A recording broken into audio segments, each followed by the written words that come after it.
Actually, Curtis was at our Lincoln dinner, and I told him you had 2 minutes after Rudy Giuliani. I felt so bad about that I had to apologize after that. But now he has the rest of the night. He's the man that needs no introduction. Jimmy James, I think, is here and has to sing New York, New York, because he doesn't have his sound system here.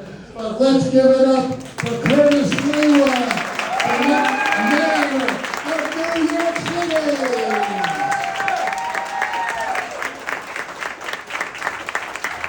Thank you, Chris.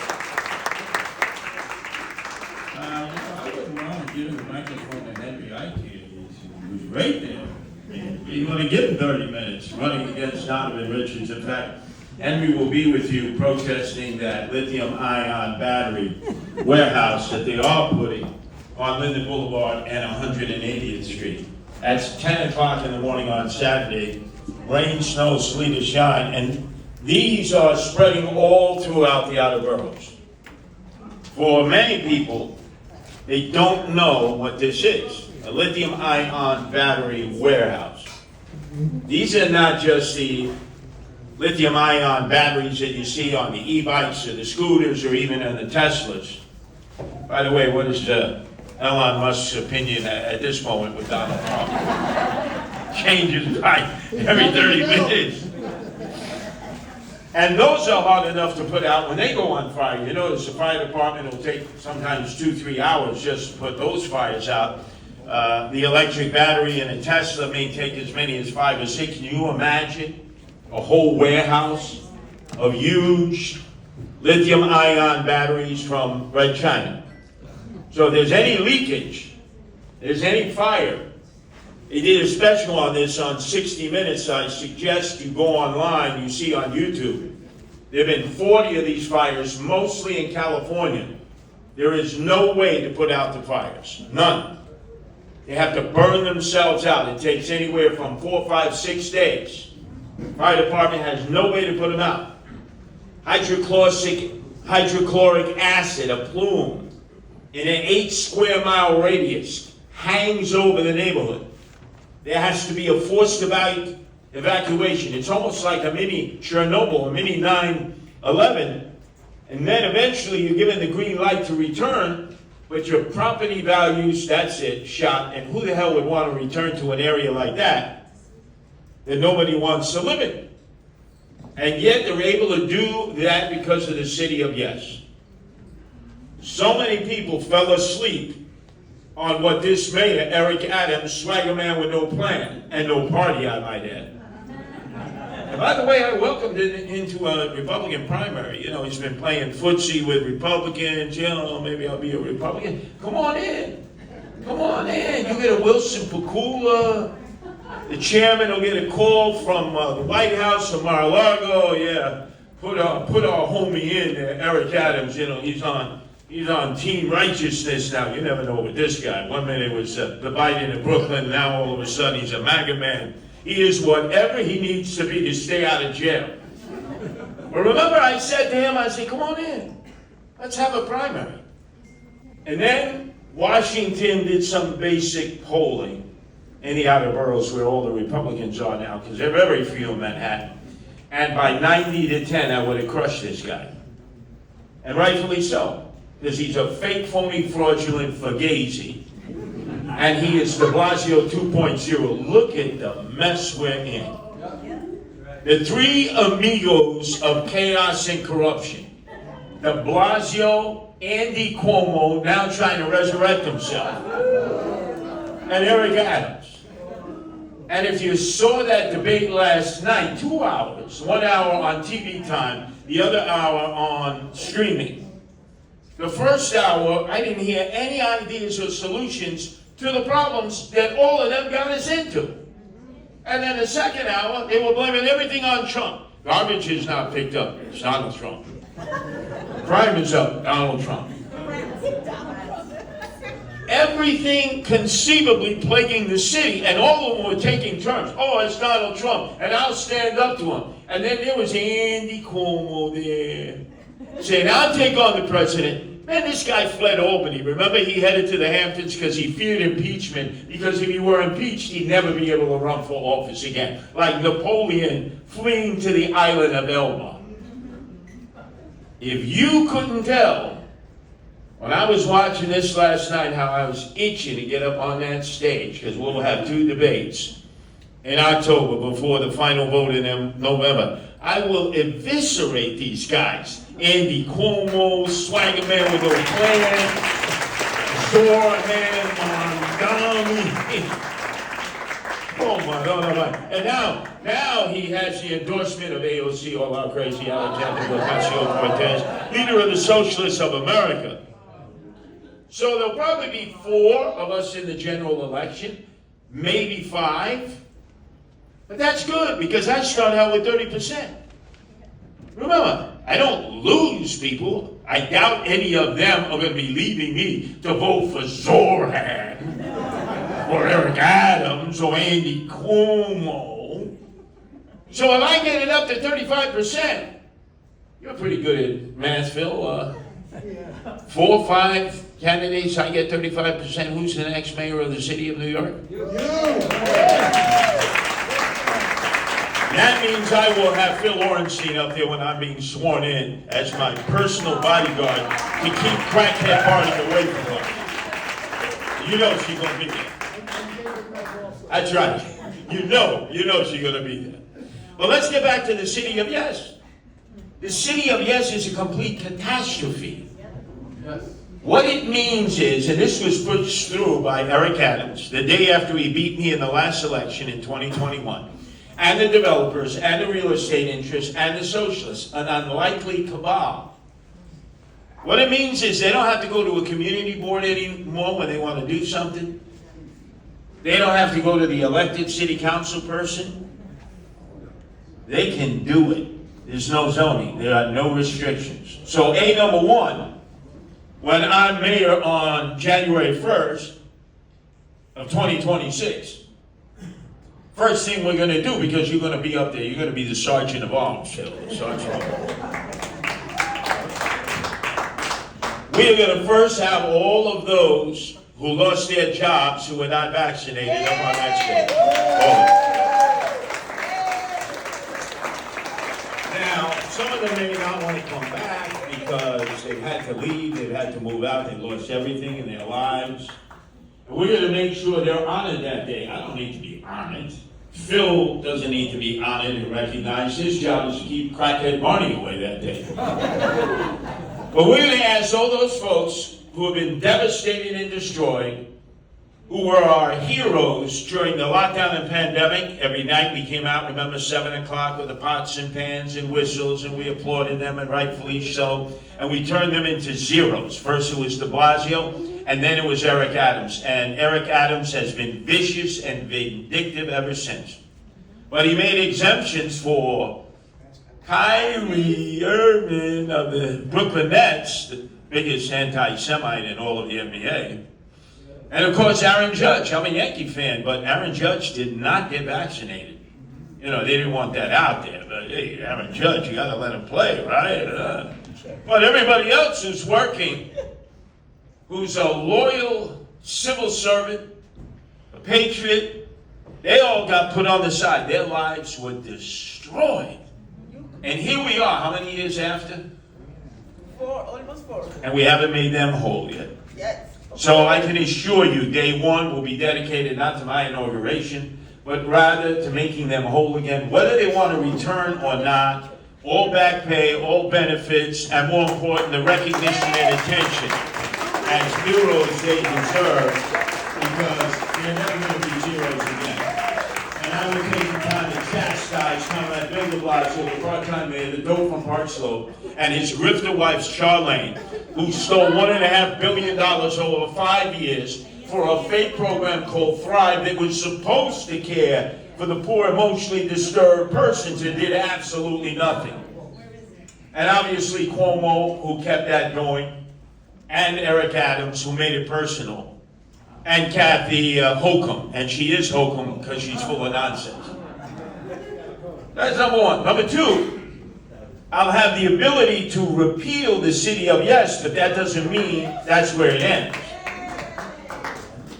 They're going to come after us in court, and we have 1,000 lawyers in the Corporation Council, 1,000. They grow barnacles on their backside, and all they do is they have a stamp, settle, settle, settle, give our money away, settle, settle. And then with the adversaries, they go out at night for cocktails and dinner, and they give our money away. And I'm going to be telling them, no. We'll win some, we'll lose some.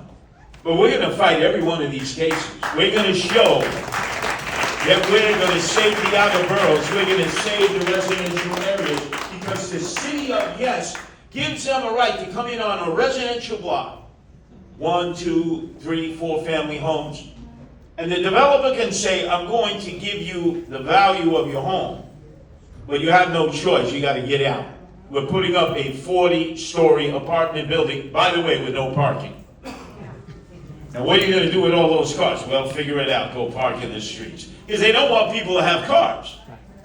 But nobody living in a 40-story apartment building is going to want to be out in an area of residential Queens without a car. Unless maybe you're entitled to have your bicycle, which a lot of people in New York City think are going to get you around. No, it's not. So this city of yes is meant for one reason and one reason only. To get you to sell your house and for you to get the hell out of here. Remember Andy Cuomo back in 2016 who said, if you're conservative, if you're a Republican, and you don't have our values, and you're pro-life and you're pro-gun, we don't need you in New York. You remember when he said that as a governor? But he wasn't alone. And it was Eric Adams, remember. You, go back to Ohio. Go back to Iowa. You were not here. We don't need you here. Get the hell out of here. Boy, they sure want us to leave, but make sure you pay your taxes on the way out, right?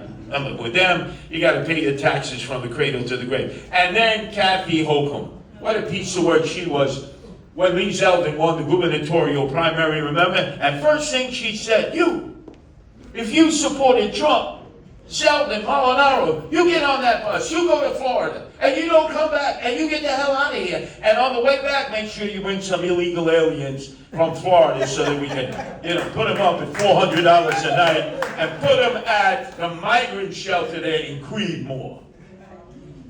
And that brings me back to about July of 2023. Remember, Phil, I was schwitzing out there with you, Joe Concannon. Remember Bernard Chow? He had his big megaphone. Wherever he went, Bernard Chow. You need a megaphone. There's Bernard Chow. And to show you the power of the Queens Village Republican Club, it started off 100 people, first demonstration, and 100 became 200, 200 became 400. Then we had the really big rallies, and we had thousands, because your leadership, Joe Concannon and Phil Orenstein, said to everybody, hey, this is a problem. It doesn't only affect Republicans or conservatives, it affects Democrats and it affects independents. And they sat down with the leadership of the co-ops, which, as you know, there are more co-ops in this part of Queens than there are in anywhere else in New York State. And they're a powerful lobby. Most of them are Democrats. And they agreed to participate in those demonstrations. So I want you to give your leaders, Joe Concannon and Phil Orenstein, a great round of applause, because that's a very, very difficult thing to do. The only thing that prevented us from being able to stop them putting 1,000 single able-bodied young men of military age with nowhere to go and nothing to do, and they increased that number over to about 1,500, was that none of the lawyers would come forward and represent the community. Not one. Because they didn't want to offend Hochul, or before that, Andy Cuomo, or Eric Adams, or any of the Democratic leaderships. The city councilwoman, Linda Lee, was missing in action. I think she went on a trip to Korea. She almost never came back. Remember South Korea? Where was Linda Lee? Oh, she's not here. The assemblyman who's there in Bayside, Braunstein, right? That's a red area. I mean, that assembly seat should be a Republican. There's no doubt about it. We got to make sure. Because Braunstein, all of a sudden, he was missing in action. So all the elected elitists abandoned the people. The only one standing up for all the people in this area of Queens, right on up to the border of Nassau County, was the Queens Village Republican Club. That's a credit to all of you. It's a credit to Joe and Phil. And obviously to Phil, who agreed that he would be arrested for the very first time. I know that was traumatic. I don't know how you survived it. I know some of you have heard the story before, but no, I gotta tell it again, because it's such a classic story. As you know, I've been arrested in these kinds of events dozens of times. I'm up to 81. So I look at Phil, you ready to be arrested? In fact, Arnold 13, who's been with me for 48 years, he was arrested that night. Let's give him a great round of applause. And Lethal Weapon was also here. But the guy who made it work was Phil Orenstein when he said, I'll get arrested my first time. And his wife said to me, please, and make sure they don't let him out. Please. Just, please, Curtis, you have some influence with the precinct. Ship him to Rikers. I know they don't want anybody on Rikers. Ship him to Rikers. But Phil handled it. And we had others who got arrested too, and we took a stand. Except now we're in the lockup at the precinct, and Phil decides that he's got to go to the bathroom. And we're all in the same cell. And I'm telling Phil, you can't do that, Phil. There's a pretty good chance this toilet is not going to flush. Because in the lockups, a lot of times they don't flush. And he's squeezing his legs. He's like, oh. Eventually, the police gave us our disappearance tickets and allowed us to leave. But they left behind in a cell next to us the newfound friend that Phil made that night, the infamous crackhead Barney. He had his first experience with crackhead Barney, whose claim to fame is she has haunted everyone who's running for political office. She finds a way to do that, including me, recently Andy Cuomo, Tom Suozzi. She's good at getting them. And then Phil goes to me, are we going to leave crackhead behind? I said, Phil, yeah, we're going to leave him behind. So please, don't ever volunteer to get arrested with me again. Please. But you all need to be credited, because this was in the beginning. Remember, July of 2023. I think the last stand we took was in August of 2023. I think that was the first arrest. And then there was a second wave. And unfortunately, no lawyers who live, like kings and queens in this area wouldn't come forward and represent the community. Shame on them. We didn't care what they were, Democrats, Republicans, Independents. We were begging, beseeching, and they wouldn't come forward because they were afraid to offend the Democratic establishment. Now with the city of yes, they can put up these migrant shelters anywhere. Well, first off, as mayor, no more migrant shelters, none whatsoever. Sorry. You should have never been brought here by Biden, Mayoral, Harris, Hochul, and of course Eric Adams at that time, who was the Biden in Brooklyn. Have to keep reminding him of that. It's time, look, that's it. We're not putting you up any longer. We're not paying for you. We have our own homeless. We have our own emotionally disturbed. That's what Creedmoor was set up to do, a state hospital to deal with those who have psychiatric issues. It's 70% empty. We have men and women who are struggling, living in the subways, in the streets, in the parks, who have been abandoned by Cuomo and Adams and de Blasio. No care on the part of the Democrats. They like to complain about it, but I listened to them arguing what they were going to do for the homeless and the emotionally disturbed. And really what it came down to was buckets. They just like to talk about it. Well, you know me. with the Guardian Angels for 46 years, and we continue to do it. We take care of the homeless and the emotionally disturbed in the subways and the streets and the parks. I want some of you to think back to December 22nd of 2024. There was a woman named Debrina Kwan. You don't ever hear her name anymore. Boy, they don't want to remind you. You know, Jessica Tisch, who likes to tell us, oh, crime is down, it's a perception. Eric Adams, a perception. I tell the reporters, why don't you ask them about how Debrina Kwan was set up in fire like a human torch in that F train at Coney Island, Stillwell Avenue, 7 o'clock in the morning, right before Christmas. The cops ran past her. They didn't do anything to go in and extricate her or even roll her on the ground. This illegal alien that we were paying for in a shelter, $450 a night.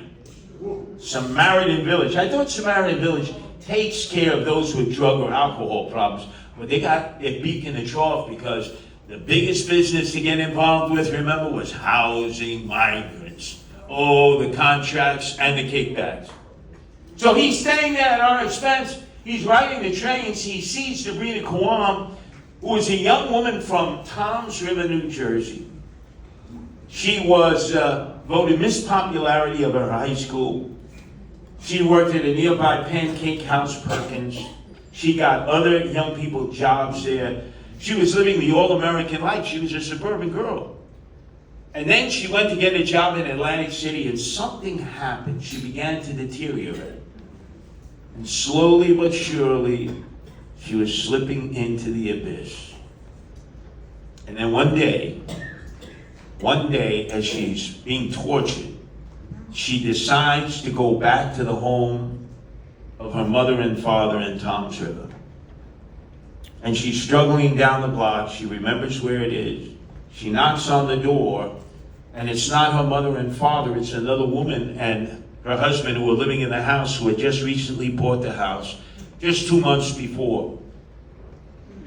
And like a child, she's calling out for her mommy. Mommy, mommy, I want my mommy. And the woman inside is all traumatized. She said, look, tell me. She used to live here. We used to live here. Look, I think we can find her. You know, I'll call up the realtor. Wait right here. No, I want to know where my mommy is. She goes inside. She's looking for the realtor's card. She comes out, and it was Debrina Kwan running down the block crying the last time she was seen in Jersey. She got on a New Jersey Transit bus. She came to Grand Central Station. She began to live there. Some homeless outreach unit brought her up to a shelter in the South Bronx. I mean, come on. A young lady from Toms River, you're going to put her in a female shelter in the South Bronx. Well, you know, it's survival of the fittest. It's Darwinian in these shelters. That's why there'll be no other shelters built or opened up, even for our own homeless. We're going to manage the shelters that are already open. Make sure there's discipline. Make sure the homeless are safe, because they're not safe now. That's why so many of them would prefer to live in the subways, the streets, and the park. So Debrina Kwan was robbed in a shelter, and she began riding the trains. And this monster, this pyromaniac, lit her on fire while she was sleeping on that F train. Dozens of other people were sleeping in the subways every day. And then he took his jacket off and he fanned the flames. Nobody did anything. They filmed it. And then he sat on the bench there and watched it like a pyromaniac. And all the cops did was just get everybody off the platform. And this guy escaped for a while. Luckily, somebody saw him, reported him to police at 34th Street Herald Square on the train station, and he was collared.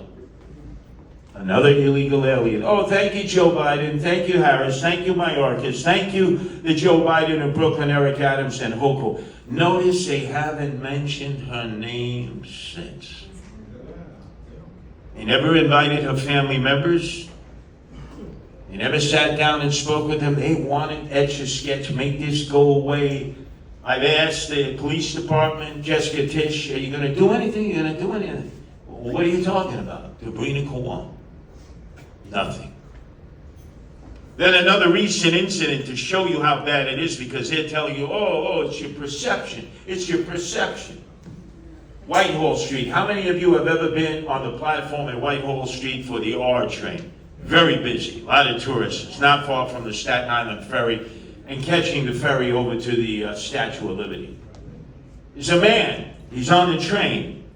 He seemed to have a heart attack or a stroke, and he died on the train, and he was laying on the seat. How would anybody know? Because we have so many other people who lay on the seats who are homeless. And a guy comes in, he's on video, because now they have some videos in the trains. And he's not wearing a mask.